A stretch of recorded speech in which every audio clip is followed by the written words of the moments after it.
balik keheningan Taman Prasasti, di tengah hiruk-pikuk Jakarta, di antara deru kendaraan, gedung-gedung tinggi, dan kehidupan yang seolah tidak pernah berhenti, terdapat sebuah tempat yang menyimpan kisah dari masa yang nyaris terlupakan. Sepintas, tempat ini hanyalah sebuah taman yang dipenuhi batu-batu nisan tua. Suasananya tenang, bahkan cenderung sunyi. Namun, jika kita memperhatikannya lebih saksama, setiap sudutnya seakan membawa jejak perjalanan panjang sebuah kota yang telah berkali-kali berubah wajah. Inilah Museum Taman Prasasti. Tempat yang hari ini dikenal sebagai museum terbuka itu dahulu merupakan salah satu kompleks pemakaman paling penting pada masa pemerintahan kolonial Belanda di Batavia. Di sanalah beristirahat para pejabat, tokoh militer, ilmuwan, rohaniwan, seniman, hingga masyarakat sipil dari berbagai latar belakang. Nama-nama yang pernah berperan dalam sejarah Batavia kini hanya tersisa dalam ukiran batu, patung, dan prasasti yang perlahan dimakan usia. Namun, Taman Prasasti bukan hanya berbicara tentang kematian. Tempat ini juga menceritakan bagaimana sebuah kota berkembang, bagaimana wabah penyakit mengubah kebijakan pemerintah, bagaimana seni pahat Eropa bertemu dengan lingkungan tropis Nusantara, serta bagaimana ingatan tentang masa lalu dapat bertahan jauh lebih lama daripada bangunan yang pernah berdiri megah. Tidak mengherankan apabila tempat ini kemudian diselimuti berbagai kisah misteri. Ada yang mengaku merasakan suasana yang berbeda ketika melangkah di antara deretan nisan tua. Ada pula cerita-cerita yang diwariskan dari mulut ke mulut mengenai penampakan atau kejadian-kejadian yang sulit dijelaskan. Akan tetapi, apakah semua kisah tersebut memiliki dasar sejarah? Ataukah sebagian besar lahir dari imajinasi manusia ketika berhadapan dengan tempat yang penuh simbol kematian dan kenangan?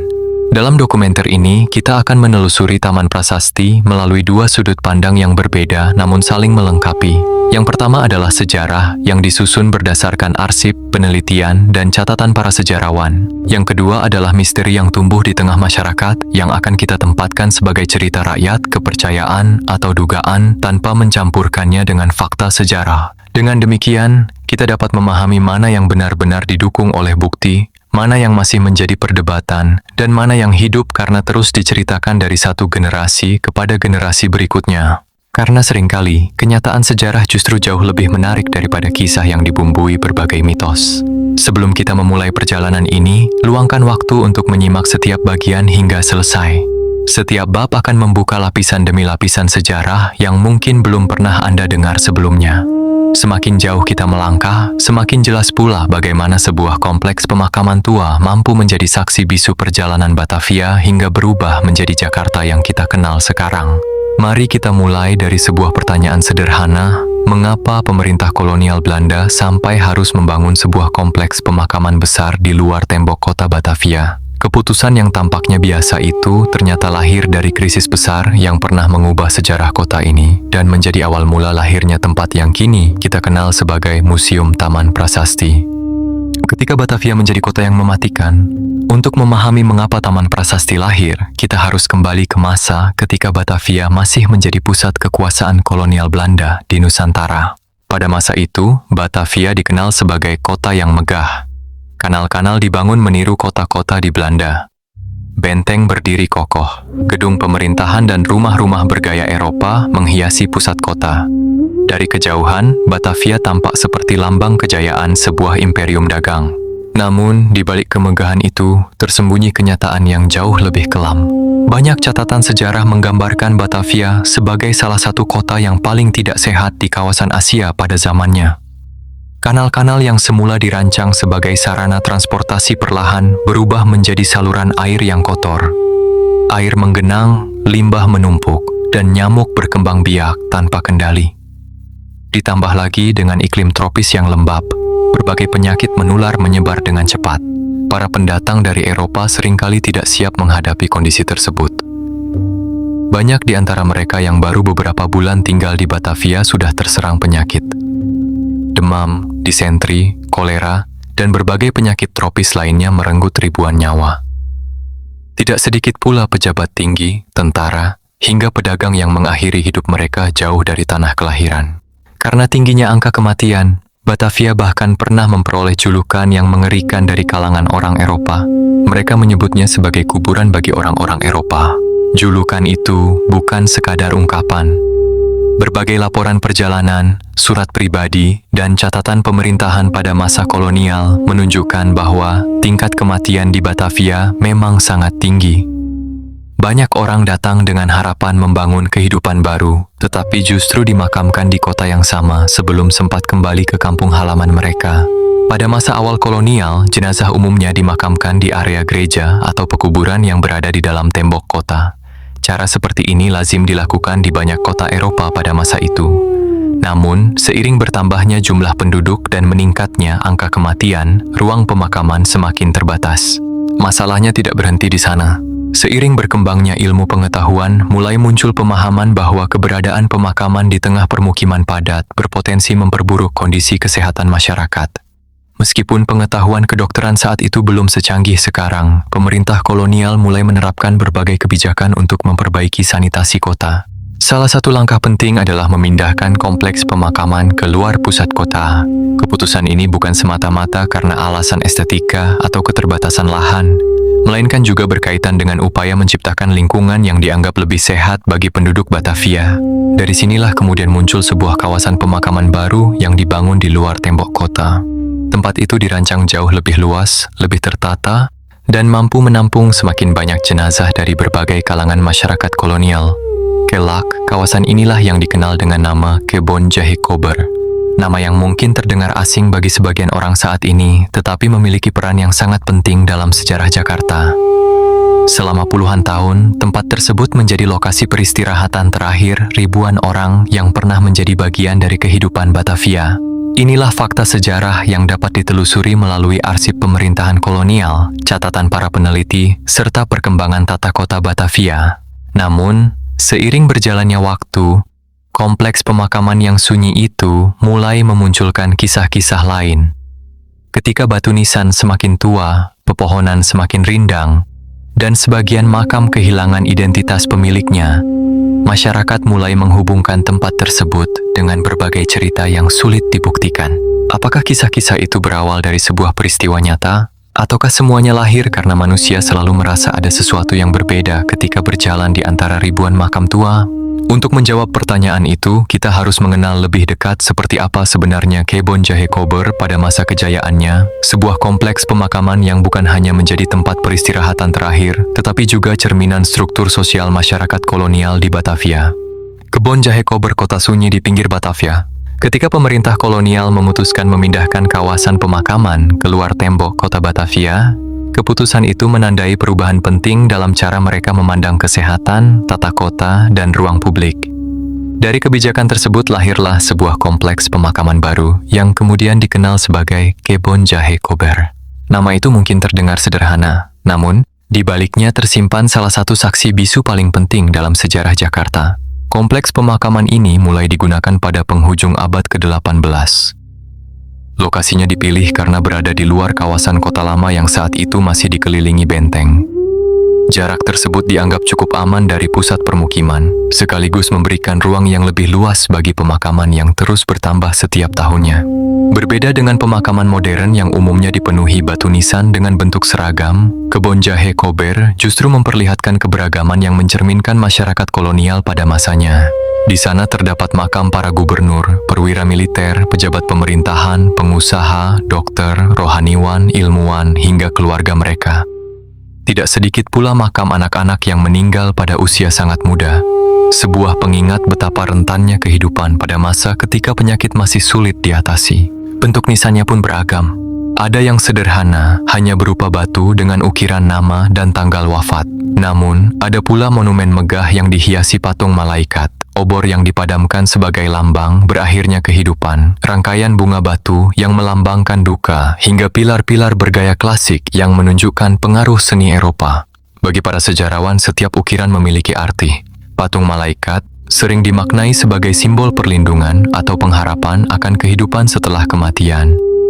Pohon yang dipahat dengan batang terpotong melambangkan kehidupan yang berakhir sebelum waktunya. Karangan bunga melambangkan penghormatan yang abadi. Sementara obor yang menghadap ke bawah menjadi perlambang padamnya kehidupan duniawi. Dengan kata lain, batu-batu nisan di Kebon Jahe Kober bukan sekadar penanda makam.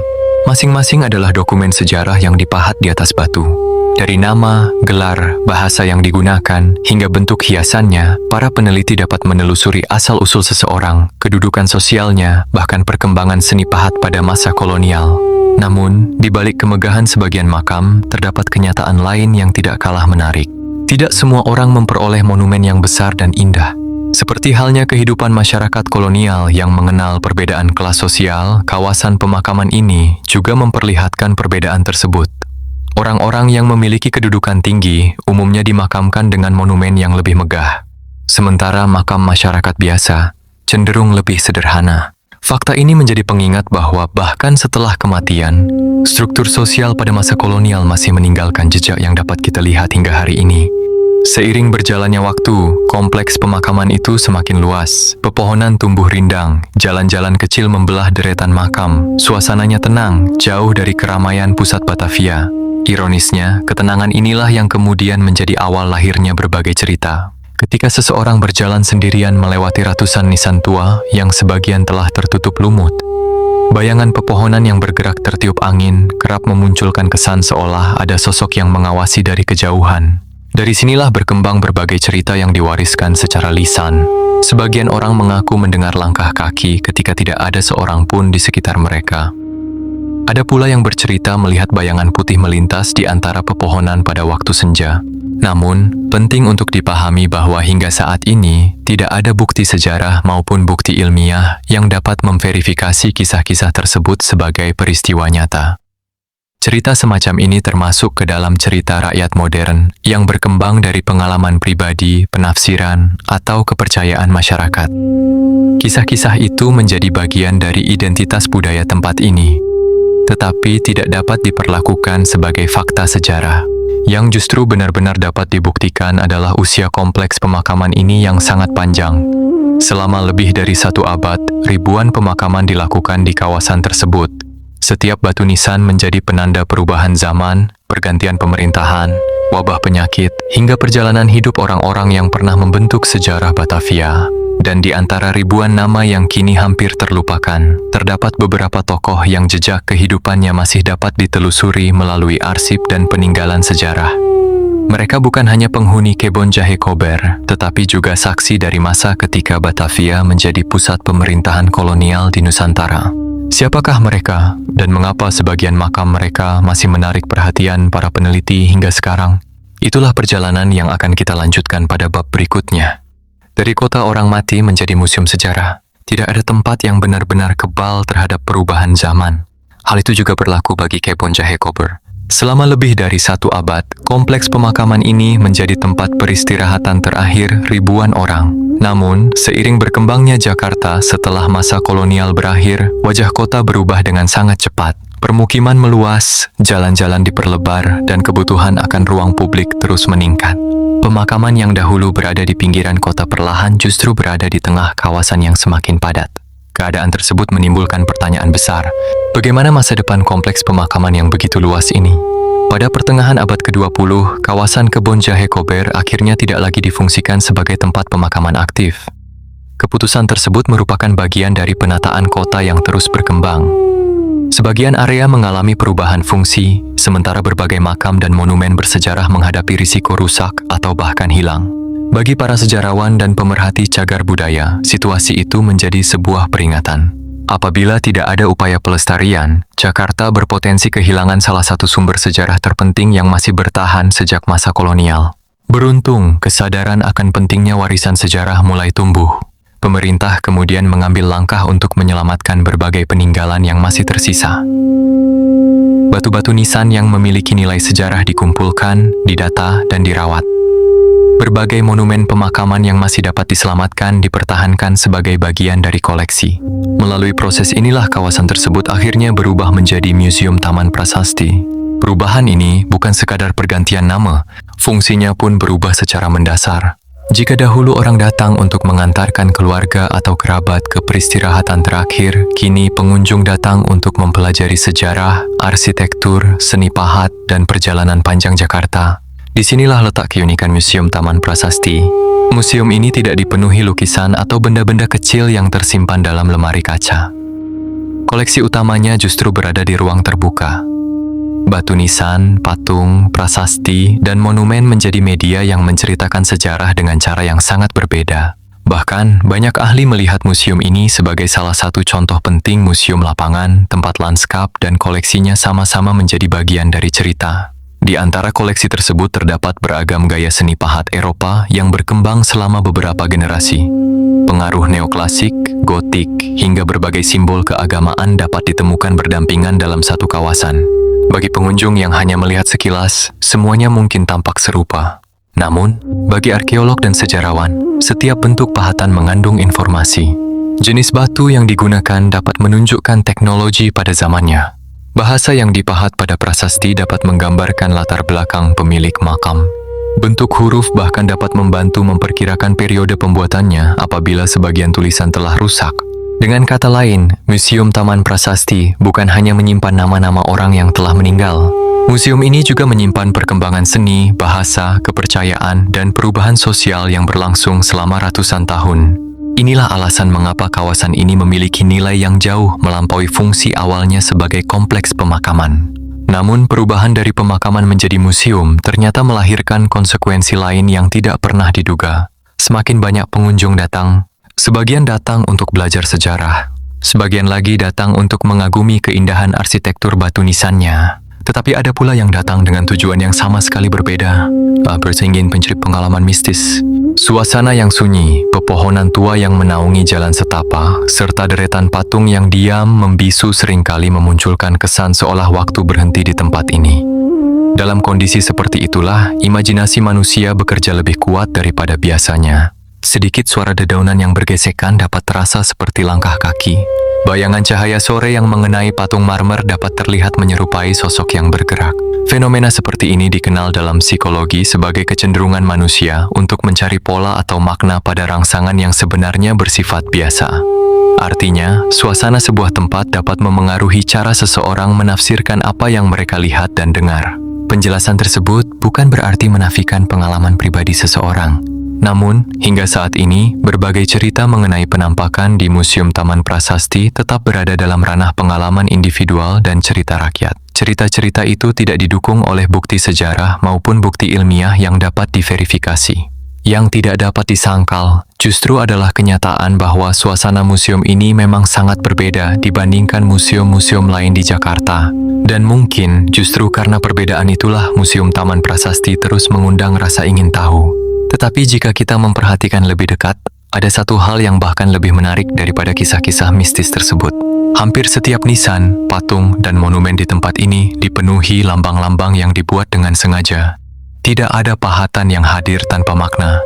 Setiap bunga, setiap obor, setiap malaikat, bahkan setiap ranting yang dipahat pada batu, sesungguhnya menyampaikan pesan yang ingin diwariskan kepada mereka yang masih hidup.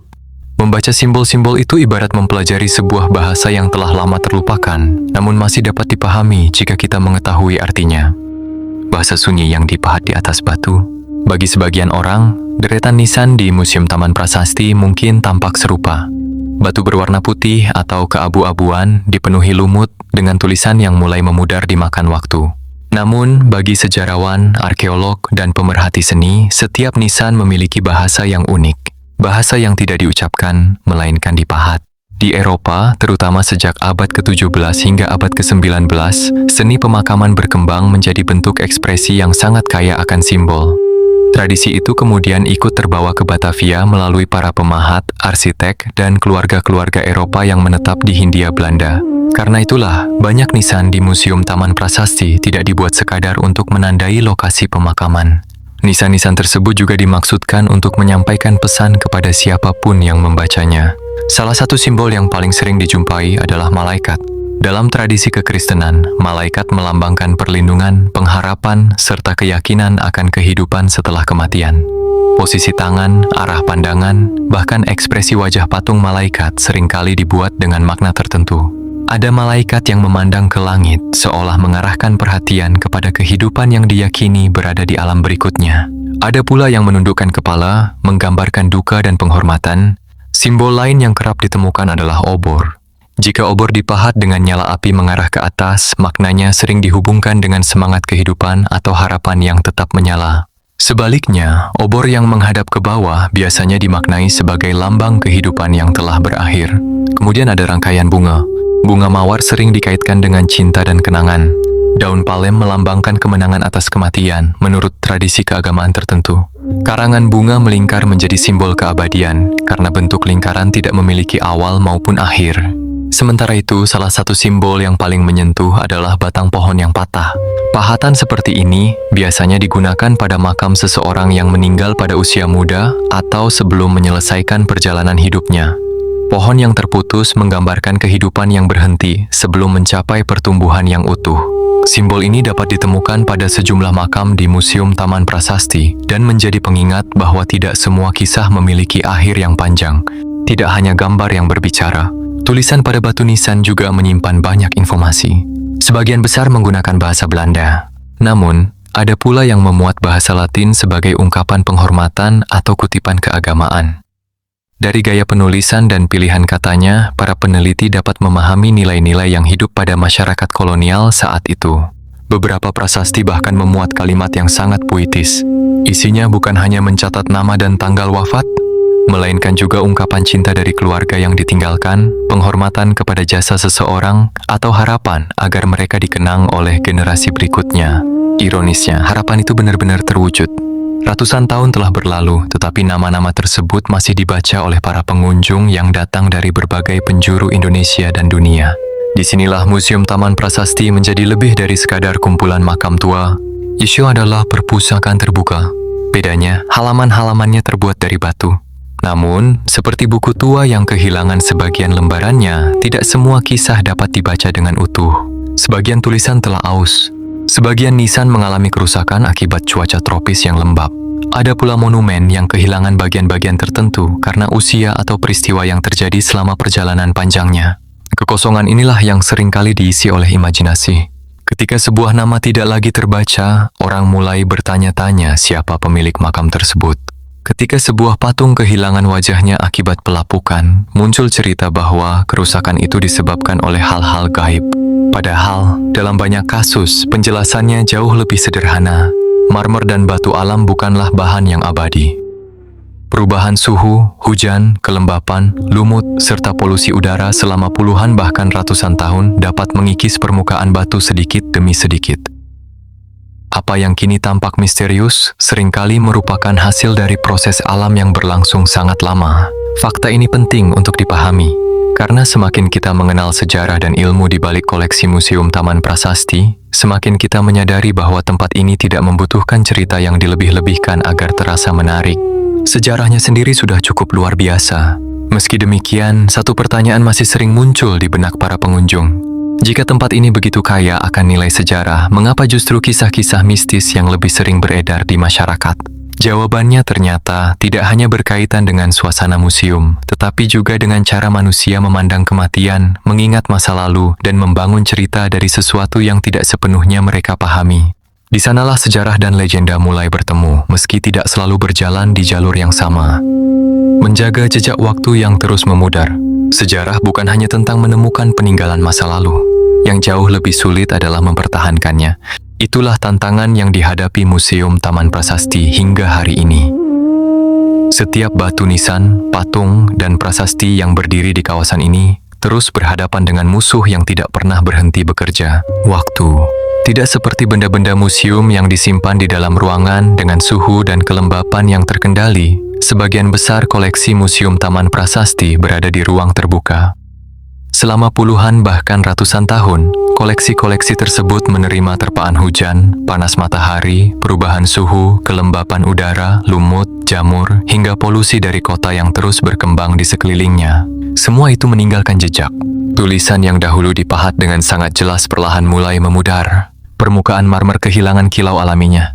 Sudut-sudut pahatan yang dahulu tajam menjadi semakin halus akibat proses pelapukan yang berlangsung sedikit demi sedikit. Kerusakan seperti ini bukanlah sesuatu yang terjadi dalam semalam. Ia berlangsung sangat lambat, bahkan nyaris tidak terlihat dari hari ke hari. Namun, jika dibandingkan dengan kondisi beberapa puluh tahun sebelumnya, perubahan itu menjadi sangat nyata. Karena itulah, pekerjaan konservasi menjadi sangat penting. Dalam dunia pelestarian cagar budaya, konservasi bukan berarti membuat benda tua tampak seperti baru. Justru sebaliknya, tujuan utamanya adalah memperlambat kerusakan tanpa menghilangkan keaslian benda tersebut. Setiap goresan, setiap retakan, bahkan perubahan warna yang terjadi secara alami merupakan bagian dari perjalanan sejarah sebuah objek. Jika diperbaiki secara berlebihan, nilai sejarahnya justru dapat berkurang. Oleh sebab itu, para konservator harus bekerja dengan sangat hati-hati. Mereka membersihkan lumut menggunakan metode yang sesuai dengan jenis batu, memantau tingkat kerusakan, mendokumentasikan perubahan yang terjadi, dan melakukan perawatan agar koleksi tetap dapat bertahan selama mungkin.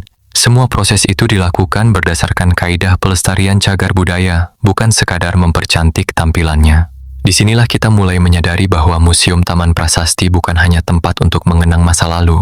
Ia juga merupakan tempat di mana masa lalu terus dirawat. Namun, ada tantangan lain yang tidak kalah besar, bukan berasal dari alam, melainkan dari manusia. Seiring meningkatnya jumlah pengunjung, risiko kerusakan akibat aktivitas manusia juga ikut bertambah. Ada orang yang tanpa sengaja menyentuh pahatan rapuh.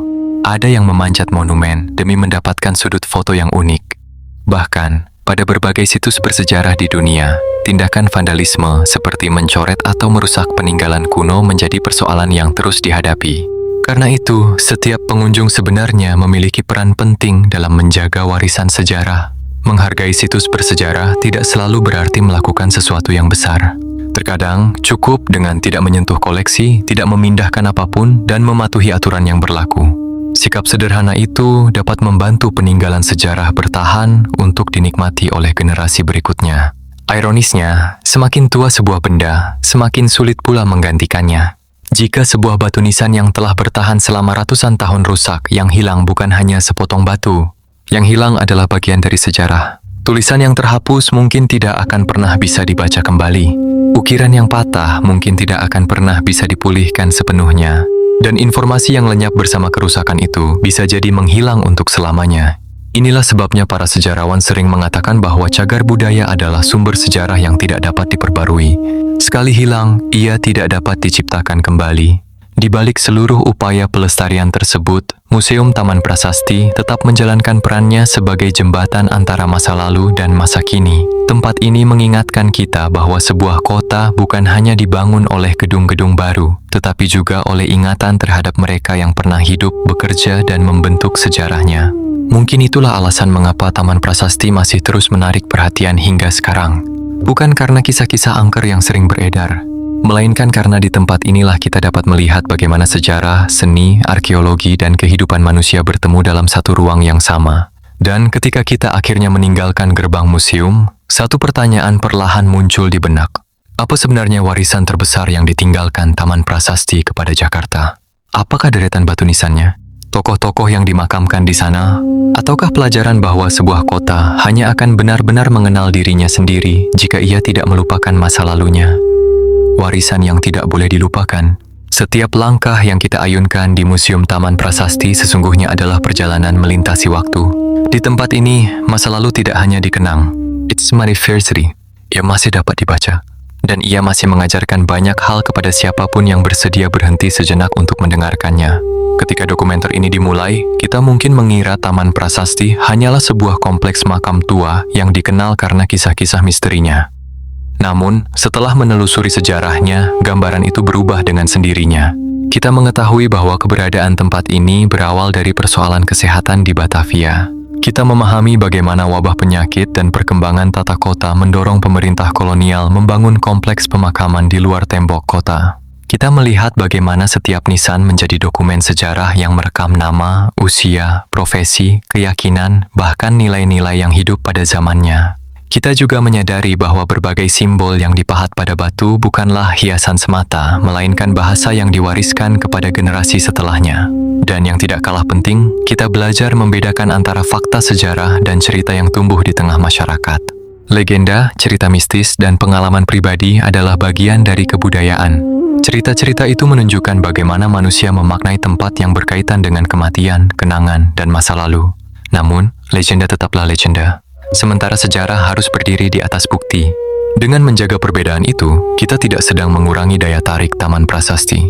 Sebaliknya, kita justru menghormati tempat ini sebagaimana adanya, Karena kenyataan yang tersimpan di balik batu-batu nisan itu sudah jauh lebih luar biasa daripada kisah yang ditambahkan tanpa dasar. Museum Taman Prasasti mengajarkan bahwa sebuah kota tidak hanya dibangun oleh mereka yang masih hidup, ia juga dibentuk oleh orang-orang yang telah lama tiada.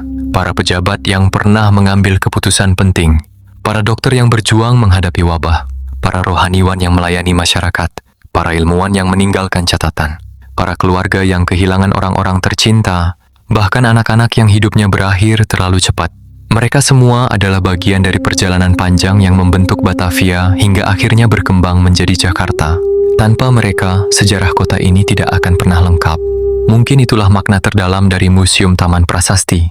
Tempat ini bukan sekadar mengingatkan kita tentang kematian. Tempat ini justru mengingatkan kita tentang kehidupan, tentang betapa berharganya setiap jejak yang ditinggalkan manusia, tentang bagaimana waktu dapat menghapus wajah, tetapi tidak selalu mampu menghapus cerita, dan tentang pentingnya menjaga warisan sejarah agar generasi yang akan datang masih dapat belajar darinya. Suatu hari nanti, gedung-gedung modern di sekitar museum ini mungkin akan berubah. Jalan-jalan akan diperlebar. Kawasan kota akan terus berkembang.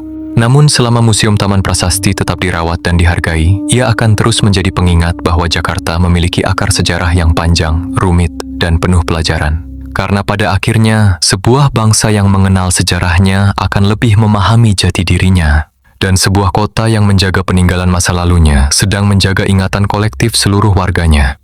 Terima kasih telah menyimak dokumenter ini hingga akhir. Semoga perjalanan menelusuri Museum Taman Prasasti tidak hanya menambah pengetahuan, tetapi juga menumbuhkan rasa hormat kepada warisan sejarah yang masih bertahan di tengah derasnya arus zaman. Sebab sejarah tidak pernah benar-benar hilang. Ia hanya menunggu seseorang untuk kembali mendengarkannya.